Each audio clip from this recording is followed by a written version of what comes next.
വിഴിഞ്ഞത്തെ Adani MSC ഡീലിൽ കോൺഗ്രസിൽ കടുത്ത എതിർപ്പ്. അദാനി ഗ്രൂപ്പിന്റെ തന്നിഷ്ടപ്രകാരമുള്ള നീക്കത്തിന് UDF സർക്കാർ നിന്നുകൊടുക്കരുതെന്നാണ് KC പക്ഷത്തിന്റെ അഭിപ്രായം. അതേസമയം ഓഹരി കൈമാറ്റ നീക്കം സർക്കാരിനെ അറിയിക്കാത്തതിൽ പ്രതിപക്ഷത്തിന് മുമ്പേ എതിർപ്പ് അറിയിച്ചത് മുഖ്യമന്ത്രിയാണെന്നാണ് VT പക്ഷത്തിന്റെ വാദം.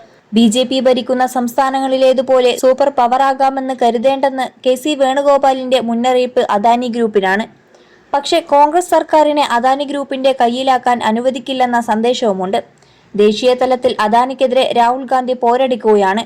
ഇതിനിടെ പാർട്ടി നേതൃത്വം നൽകുന്ന കേരളത്തിലെ സർക്കാർ അദാനി ആശിക്കും പോലെ അല്പം പോലും നീങ്ങുന്നത് അനുവദിക്കാനാവില്ലെന്നാണ് ഒരു വിഭാഗം നേതാക്കളുടെ നിലപാട്.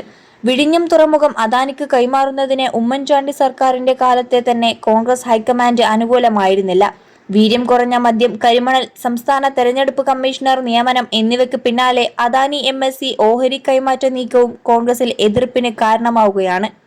49% ഓഹരി MSCക്ക് കൈമാറാൻ പ്രാഥമിക കരാറുണ്ടാക്കിയെന്ന് അദാനി സെബിയെ അറിയിച്ച് വാർത്താക്കുറിപ്പ് ഇറക്കി. അനൌദ്യോഗികമായി സർക്കാരിനെ അറിയിച്ചിരുന്നുവെന്ന് പ്രതിപക്ഷം ആരോപിക്കുമ്പോൾ എല്ലാം മാധ്യമങ്ങളിലൂടെയാണ് അറിഞ്ഞതെന്ന് മുഖ്യമന്ത്രി നിയമസഭയിൽ പറഞ്ഞു. തുടക്കം മുതൽ സർക്കാരിനെ അറിയിക്കാതെ നീങ്ങിയതിനെതിരെ അതിശക്തമായ നിലപാടാണ് മുഖ്യമന്ത്രി എടുത്തതെന്ന് VT പക്ഷം വാദിക്കുന്നു. 21 ലക്ഷത്തോളം സന്തുഷ്ടരായ ഉപഭോക്താക്കളും 2 ലക്ഷത്തോളം തിമിര ശസ്ത്രക്രിയകളും പൂർത്തിയാക്കിയ മലബാറിലെ ഏക കണ്ണാശുപത്രി ആൻസലാമ eye hospital, hospital road, Perinthalmanna. അനുമതിക്ക് ഉപാധികൾ വെച്ചു. ഒരു കമ്പനിയുടെ കുത്തക അനുവദിക്കില്ല. ദേശീയ സുരക്ഷ ഉറപ്പാക്കും തുടങ്ങി 5 കാര്യങ്ങൾ ഉറപ്പാക്കിയേ അനുമതി നൽകുവെന്ന് മുഖ്യമന്ത്രി വ്യക്തമാക്കിയിരുന്നുവെന്ന് വിശദീകരിക്കുന്നു. സർക്കാരിനെ അറിയിക്കാത്ത അതൃപ്തി മുഖ്യമന്ത്രി അദാനി ഗ്രൂപ്പിന് അറിയിച്ചു. എന്നാൽ അടുത്ത ഘട്ടത്തിന് പണം കണ്ടെത്താൻ കൂടി ലക്ഷ്യമിട്ട് അദാനി നടത്തുന്ന ഓഹരി കൈമാറ്റത്തെ തടയുമെന്ന സൂചന ഇപ്പോൾ നൽകുന്നില്ല.